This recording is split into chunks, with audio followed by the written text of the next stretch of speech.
सफेद बालक जमीन पर गिरा, उसका शरीर राख से ढक गया। हे माँ काली, अब आप ही मेरी मदद करो, नहीं तो यह महाडायन पूरी धरती को अंधकार से भर देगी और फिर कोई भी प्रकाश को नहीं मानेगा। हे माँ काली, कृपा करो, हमारी रक्षा करो। तभी धरती में कंपन हुआ और मंदिर की मूर्ति से एक अग्नि ज्वाला निकली। उसी अग्नि से मां काली प्रकट हुई।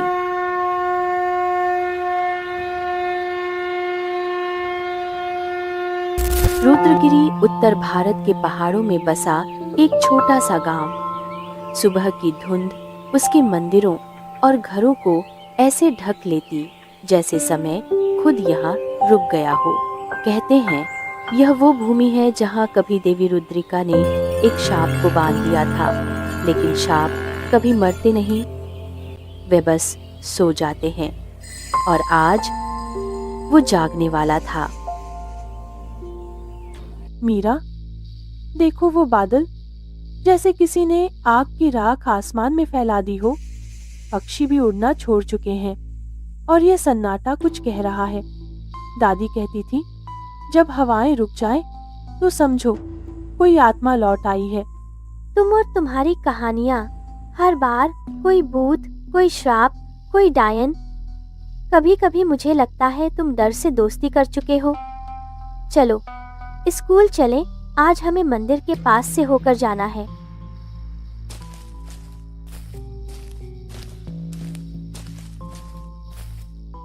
दोनों बच्चे मंदिर की पगडंडी पर खड़े होकर हाथ जोड़कर और आंखें बंद करके प्रार्थना करने लगे।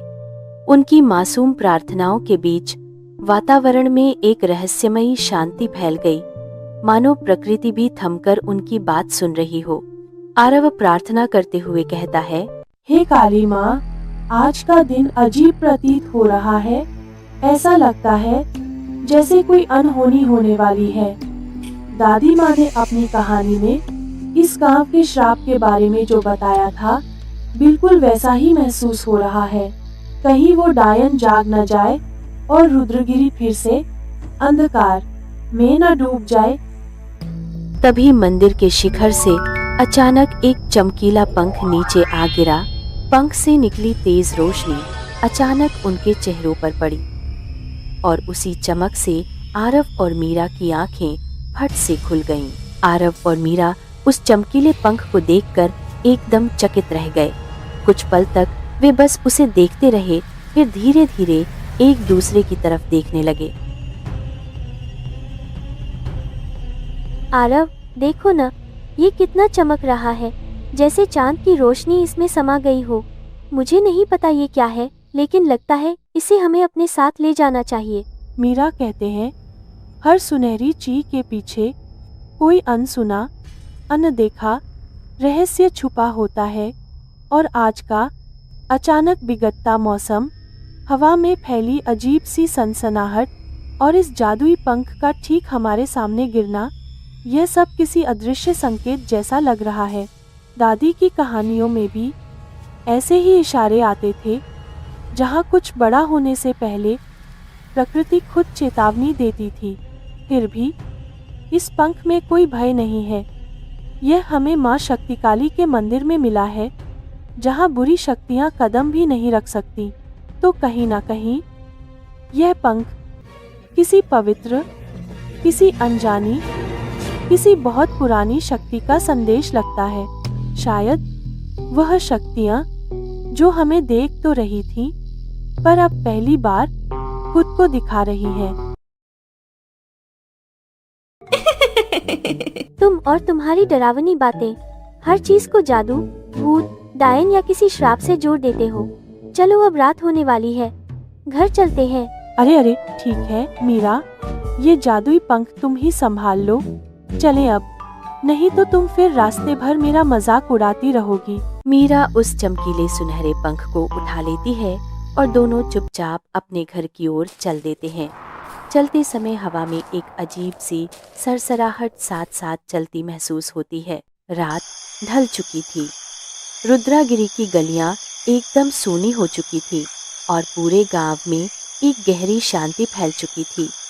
सभी गांव वाले अपने अपने घरों में आराम से सो चुके थे। आरव और मीरा भी एकदम गहरी नींद में सो चुके थे। तभी अचानक आरव की खिड़की पर फुर्र की आवाज आई। एक सफेद कबूतर जिसके पंखों से हल्की सी नीली रोशनी निकल रही थी। पंख की वो अजीब सी आवाज सुनते ही मीरा और आरव की नींद खुल गई। मीरा, देखो, ये वही पंख वाला कबूतर है। ये मेरे कमरे में कैसे आया? ये चमक रहा है। आरव, मुझे डर लग रहा है। इसे बाहर निकालो। डरो मत बच्चों, मैं सफेद हूँ, देवी रुद्रिका का दूत। सदियों पहले इस गांव को जो श्राप दिया गया था वो फिर से जीवित हो गया है और आज वो डायन जाग चुकी है और केवल आखिरी मंत्र ही उसे रोक सकता है। कौन सा श्राप और कौन सी डायन?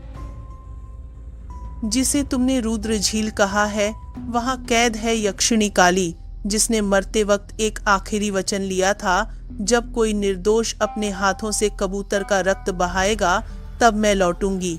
और आज किसी ने एक सफेद कबूतर को मारा है। मतलब वो लौट आई? हाँ, और उसका लक्ष्य है आखिरी मंत्र। अगर उसने उसे पूरा कर लिया तो यह धरती राख बन जाएगी। पर अभी भी समय है।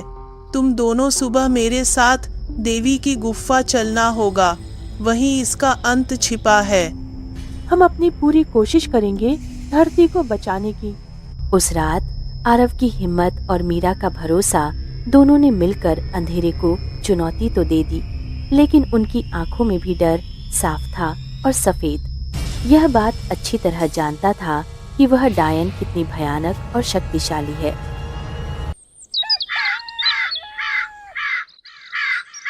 अगली सुबह तीनों आरव, मीरा और सफेद कबूतर जंगल की ओर निकल पड़े। पेड़ों की जड़ें जैसे सांपों की तरह जमीन को पकड़ रही थी। हर कदम के साथ हवा ठंडी और भारी होती जा रही थी।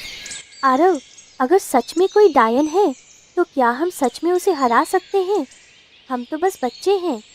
शायद हम बच्चे हैं, पर दिल में डर से ज्यादा विश्वास है। और जब तक विश्वास जिंदा है, कोई भी अंधकार स्थायी नहीं होता। सही कहा आरव, यही तो प्रथम मंत्र है भय पर विश्वास की विजय। तेज बहती हवा चारों तरफ गूंज रही थी। आरव, मीरा और सफेद कबूतर के अलावा आसपास कोई भी दिखाई नहीं दे रहा था। तीनों लंबे समय तक उस सुनसान जंगल में चलते रहे।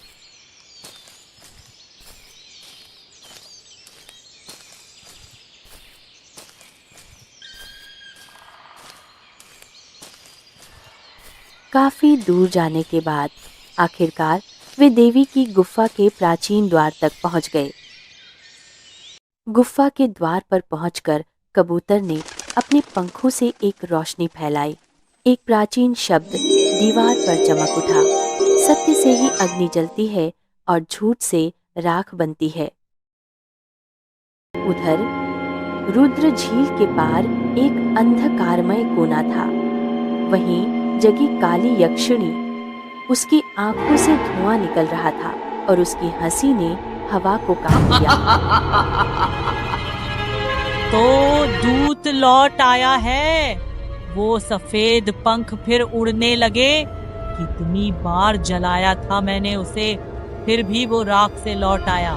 पर इस बार नहीं, इस बार मैं आखिरी मंत्र पूरा करूंगी और तब सफेद खुद भस्म बन जाएगा।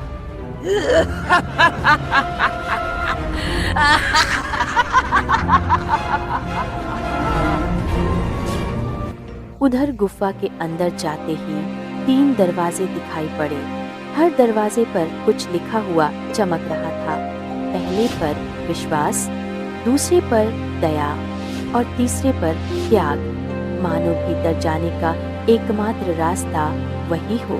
और तभी सफेद कबूतर धीरे से बोला, इन्हें खोलने के लिए किसी हथियार की नहीं, बल्कि एक भावना की आवश्यकता है।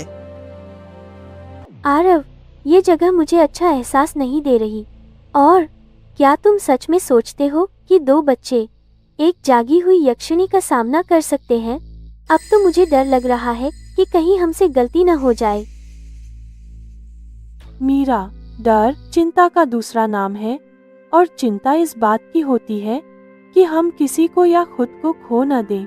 लेकिन सुनो, डर के बावजूद कदम आगे बढ़ाना ही विश्वास है। हम एक दूसरे के साथ खड़े हैं। अगर तुम गिरोगी तो मैं पकड़ूंगा और अगर मैं गिरा तो तुम संभाल लोगी। बस इतना काफी है इस दरवाजे को खोलने के लिए। आरव ने दिलासा देते ही जैसे ही मीरा का हाथ पकड़ा, वैसे ही विश्वास का पहला द्वार अपने आप खुल गया।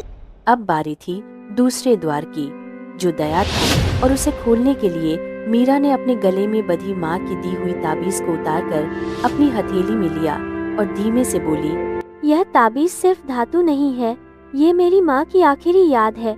मैंने हमेशा सोचा था कि इसे कभी नहीं छोड़ पाऊंगी, लेकिन अगर मेरी इस प्रिय चीज से इस दुनिया में थोड़ा भी प्रकाश फैल सकता है तो शायद यही मेरी असली दया है।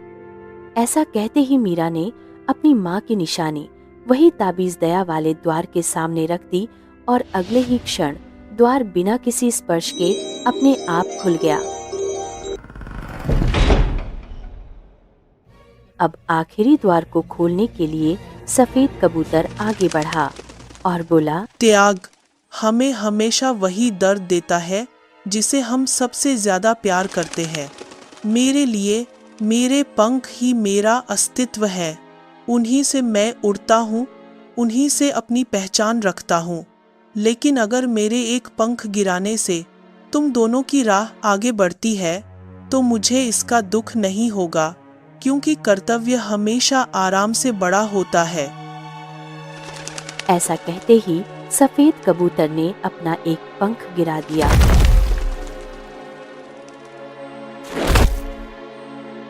और पंख जमीन पर छूते ही त्याग का अंतिम द्वार भी अपने आप धीरे धीरे खुल गया। कबूतर के शरीर से खून टपक रहा था। यह देखते ही मीरा घबरा गई। उसने तुरंत सफेद कबूतर को उठा लिया और कांपती हुई आवाज में बोली, तुमने आज अपने पंख का त्याग किया है इस गांव को बचाने के लिए। ये त्याग यह पूरा गांव कभी नहीं भूल पाएगा। नहीं मीरा, मुझे दर्द से ज्यादा इस बात की खुशी है कि मैं और मेरे पंख किसी के काम आए। अब जल्दी चलो, हमें आखिरी मंत्र पता करना है। काली यक्षिणी कभी भी यहाँ आ सकती है। उससे पहले हमें आखिरी मंत्र का पता लगाना होगा। आरव और मीरा कबूतर को अपने साथ लिए द्वार के अंदर की ओर चले गए। गुफा के अंदर कुछ दूर चलते ही एक प्राचीन पत्थर दिखाई पड़ा, जिस पर लिखा था, जो सफेद कबूतर है वही श्राप का कारण है। मीरा यह पढ़कर चौंक जाती है और गुस्से से बोलती है, ये क्या लिखा है? सफेद ही श्राप का कारण? कबूतर, इसका मतलब क्या है? तुम हमारी मदद कर रहे थे, फिर श्राप का कारण तुम कैसे हो सकते हो? कबूतर ने दर्द भरी आवाज में उसे जवाब देते हुए कहा, मीरा, तुम्हारा सवाल सही है और इस सच से मैं भी भाग नहीं सकता। बहुत साल पहले मैं काली का रक्षक था। उसने मेरी निष्ठा का इस्तेमाल किया। जब देवी रुद्रिका ने उसे कैद किया तो उसने बदले में मुझे श्राप दिया, जब भी कोई निर्दोष कबूतर मारा जाएगा तू राख से वापस आएगा मुझे रोकने के लिए। इसलिए मैं हर जन्म में लौटता हूँ और हर बार मेरा अंत भी राख में ही होता है। ये सुनकर आरव की आंखें भर आईं और वह टूटती हुई आवाज में बोला, मतलब जब हम आखिरी मंत्र पूरा करेंगे तो तुम मर जाओगे? मरूंगा नहीं आरव, बस अपने मूल रूप राख में लौट जाऊंगा। सच्ची रक्षा वही होती है जहां खुद को मिटाना पड़े। यह मेरा भाग्य है और मेरी पहचान भी। तभी भयानक हंसी के साथ काली प्रकट होती है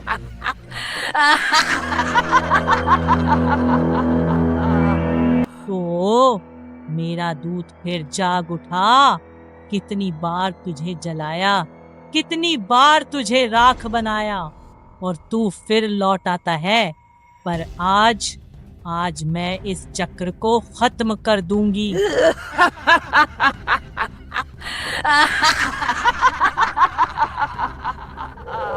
काली ने अपने हाथ हवा में उठाए और देखते ही देखते चारों तरफ घना अंधेरा फैल गया।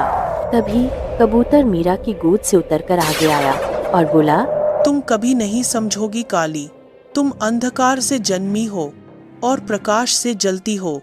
आज इस चक्र का अंत होगा, तुम्हारा मेरा नहीं। कबूतर ने अपने शरीर से आग की एक लपट निकाली। वो लपट आरव और मीरा के चारों ओर घूमी और एक मंत्र बोला गया। सत्य से भस्म, भस्म से जन्म, करुणा से जग और विश्वास से पुनर्जन्म। मंत्र पूरा बोलते ही काली दर्द से चीख उठी।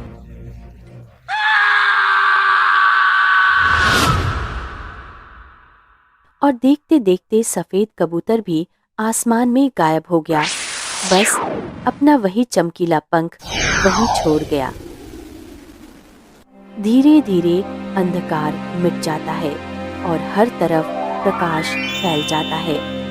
मीरा कबूतर का गिरा हुआ पंख उठा लेती है। उसकी आंखों में आंसू भर आए थे। आरव, क्या सफेद सच में चला गया? नहीं मीरा, वो गया नहीं। जहाँ प्रकाश होगा वहाँ सफेद होगा। ये पंख याद दिलाता रहेगा कि राख भी रोशनी बन सकती है।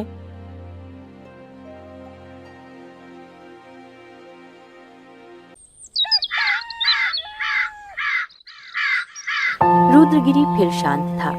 कई साल बीत चुके थे। गांव वाले अब खुश थे मानो कुछ हुआ ही न हो। पर कोई नहीं जानता था अंधकार कभी मरता नहीं, वो बस छिप जाता है रोशनी के पीछे।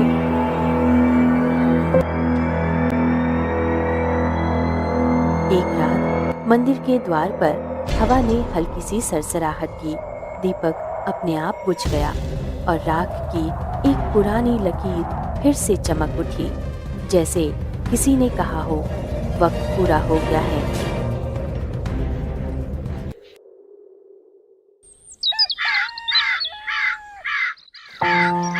अगले दिन गांव के किनारे एक अजनबी लड़का मिला, लगभग 12 साल का, गेरुआ कपड़ों में, और उसकी हथेली पर सफेद राख का निशान था। कौन हो तुम बच्चे? कहाँ से आए हो? मुझे नहीं पता मैं कौन हूँ। बस इतना याद है किसी ने कहा था, जब रोशनी खो जाए मुझे पुकारना। उधर मंदिर से गुजरते हुए मीरा और आरव की नजर भीड़ से घिरे हुए एक लड़के पर पड़ी। तभी आरव ने धीरे से मीरा से कहा, मीरा, यह बच्चा, इसकी आंखों में वही चमक है जैसी कभी सफेद की थी। मीरा आंखों में आंसू लिए हुए बोली, आरव, तो क्या यह उसका पुनर्जन्म है? लड़के ने दोनों की ओर देखा, मुस्कुराया और हवा में राख की एक लहर उठी। उस राख से निकला एक धुंधला आकार, सफेद कबूतर का।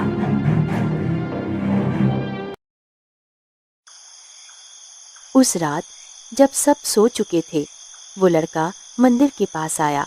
उसने दीपक के सामने हाथ जोड़ा और उसके शब्द हवा में गूंज उठे। मैं लौट आया हूँ देवी रुद्रिका, पर इस बार मेरा जन्म रक्षा के लिए नहीं, न्याय के लिए हुआ है। अग्नि, मेरा वचन है, जो भी इस भूमि को फिर से शाप देगा, वो उसी अग्नि में भस्म होगा। अचानक मंदिर की मूर्ति से एक अग्नि ज्योति निकली और उस लड़के की हथेली में समा गई। उसका शरीर चमक उठा। अब उसकी आंखें सुनहरी हो गई थी।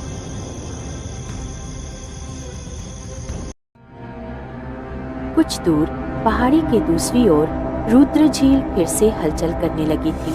पानी में से नीला धुआं उठ रहा था और उसी धुएं से निकला एक चेहरा। काली यक्षिणी नहीं बल्कि उसकी आत्मा का अंश नील रात्रि। तो सफेद फिर जन्म ले चुका है। कितनी बार उसे राख से लौटना है। हर बार जब वो जन्म लेगा मैं उसकी राख से उठूंगी, क्योंकि जहाँ प्रकाश है वहाँ अंधकार भी है।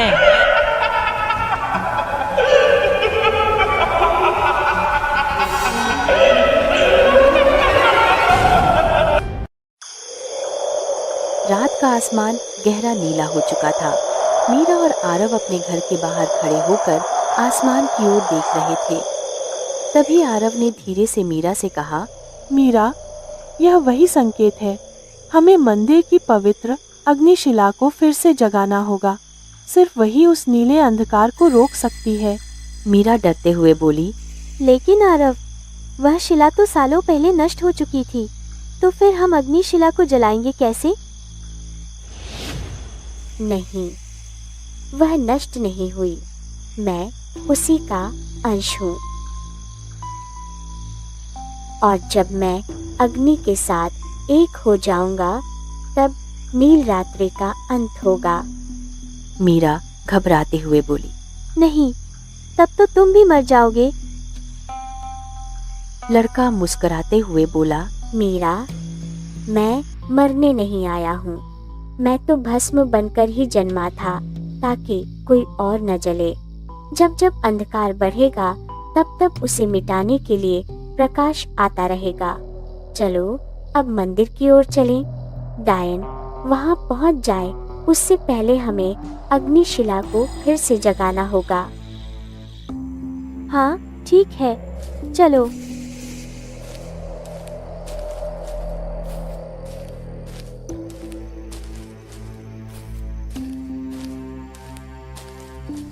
बच्चे के साथ आरव और मीरा मंदिर के पास पहुंच जाते हैं। रात का तीसरा पहर था। आसमान नीला नहीं, अब काला हो चुका था। बिजलियां लाल चमक रही थीं और रुद्रगिरी के हर वृक्ष से राख झरने लगी थी। मंदिर पहुंचते ही एक भयानक हंसी गूंज उठी। मानो वह तीनों का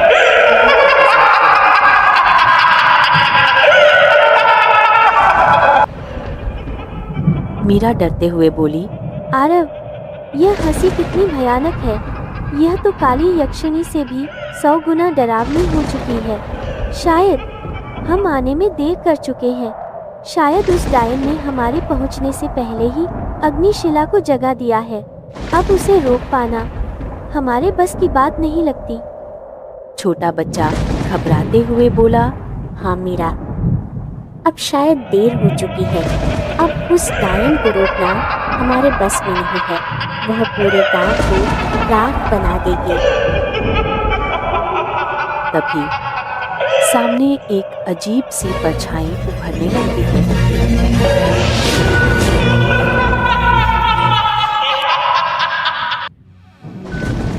मैं वह अंधकार हूँ जो रोशनी से जन्म लेता है।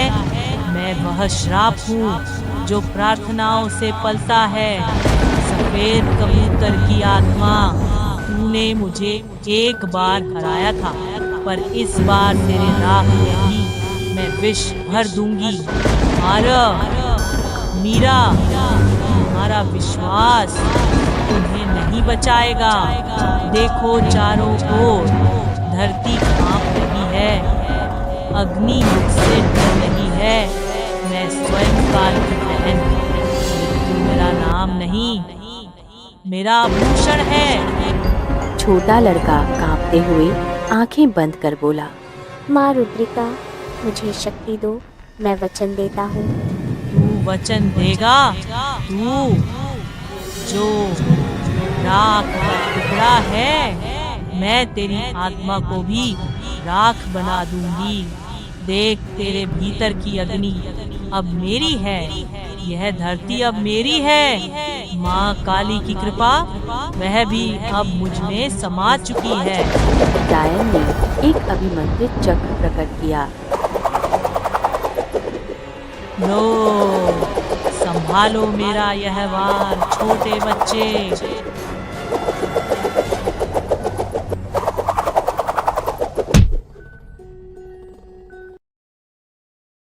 मीरा ने चिल्लाया, नहीं। सफेद बालक जमीन पर गिरा, उसका शरीर राख से ढक गया। हे माँ काली, अब आप ही मेरी मदद करो, नहीं तो यह महाडायन पूरी धरती को अंधकार से भर देगी और फिर कोई भी प्रकाश को नहीं मानेगा। हे माँ काली, कृपा करो, हमारी रक्षा करो। तभी धरती में कंपन हुआ और मंदिर की मूर्ति से एक अग्नि ज्वाला निकली। उसी अग्नि से माँ काली प्रकट हुई।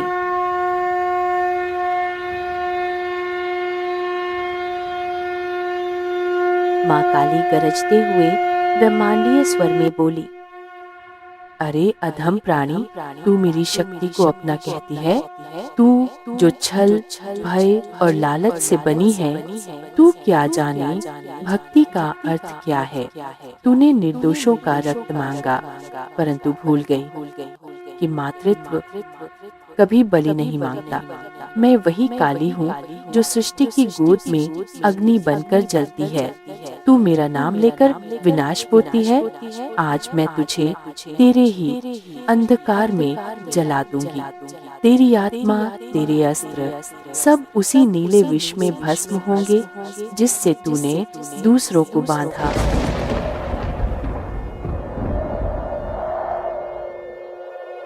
नील रात्रि चीखते हुए भय से कांपती हुई बोली, नहीं, मैं तेरी संतान हूँ, मैं तेरे अंश से निकली हूँ।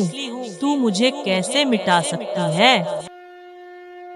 हाँ, तू मेरे अंश से निकली थी, पर जब अंश अपने मूल से विमुख हो जाए तब वह छाया बन जाता है।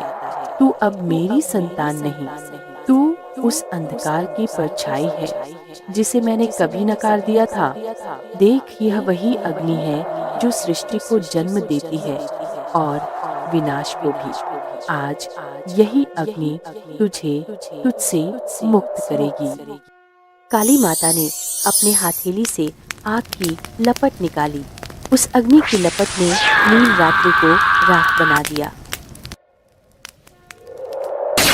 धीरे धीरे माँ काली ने अपना विशाल रूप छोटा किया, फिर छोटे बच्चे के ऊपर जमी हुई भस्म राख को हटाया और नम्र स्वर में बोली, उठो बालक, तू राख से नहीं मेरे संकल्प से जन्मा है। तेरी भक्ति ने मुझे पुकारा और तेरी मासूमियत ने मुझे प्रकट किया। नील रात्रि भस्म हो गई, पर याद रख, अंधकार कभी पूरी तरह नहीं मिटता। वह बस वहीं लौटता है जहाँ लोग अपने भीतर प्रकाश भूल जाते हैं। इसीलिए जब भी कोई भय से कांपे, जब भी कोई निर्दोष अन्याय देखे, तू उस अग्नि को जगाना, क्योंकि तू अब केवल बालक नहीं, तू मेरे अग्नि का रक्षक है। काली माता ने बालक के सिर पर अपना हाथ रखा। उनका स्पर्श पाते ही उसका शरीर हल्की सी चमक से भर उठा। बालक ने धीरे से कहा, जय माँ काली। इसके बाद माँ काली अग्नि स्वरूप में पुनः मूर्ति में समा गई। रात फिर से शांत हो गई। मंदिर में फैला अंधकार मिट चुका था और मंदिर की दीवारों पर अब एक प्राचीन श्लोक चमक रहा था, अग्नि से जो जन्म ले अंधकार उसे छू नहीं सकता।